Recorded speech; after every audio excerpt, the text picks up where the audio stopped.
Now we've talked about open position chords. Open position chords are not movable unless you use that device that's called a capo. We also talked about bar chords. Bar chords are movable, and as long as you know the name of the note that's considered the root and the name of the note on the string where you're moving, whether it's on the sixth string or the fifth string, you can move bar chords anywhere on the fretboard. We're going to give you one more movable chord form, and it's called a power chord.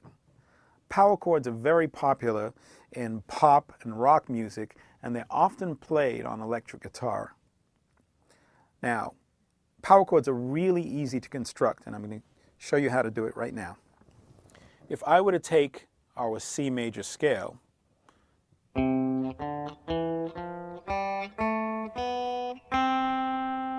we were to take the first note, and we were to skip all the way up to the fifth note,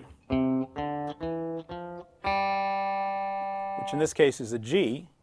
If we played those two notes together, C and G, 1 and 5 in the major scale, we get what's called a power chord. It has a very pure sound. It's not happy, it's not sad, it's kind of neutral. Oftentimes power chords are doubled at the root.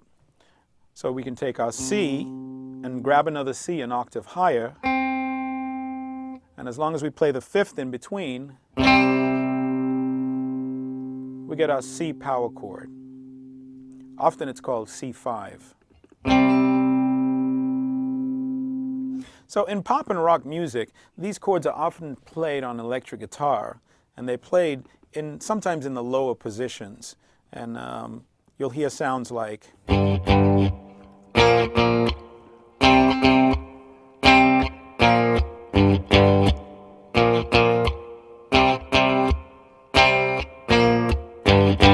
it's a very familiar sound. As I mentioned, power chords are completely movable. And in order to construct them, all you need to know is the name of the first note that you're playing. In this case, let's play a G. And if we play up the major scale, and we get to 5, which is D, and we play those two notes together, we get a G power chord. We can double it at the octave. That note is also a G, and we get a G power chord. If we were to play that same shape here, it would be an A power chord. If we were to move it down here, where that note now is an F, that would be an F power chord. Same is true on the fifth string. If we were to move from the C power chord, if we were to move here where this note now is D, that becomes a D power chord, or D5. If we were to move it here, that would be an E power chord. Down here, that's a B power chord. So you're going to get a chance to build and play power chords in the upcoming assignment.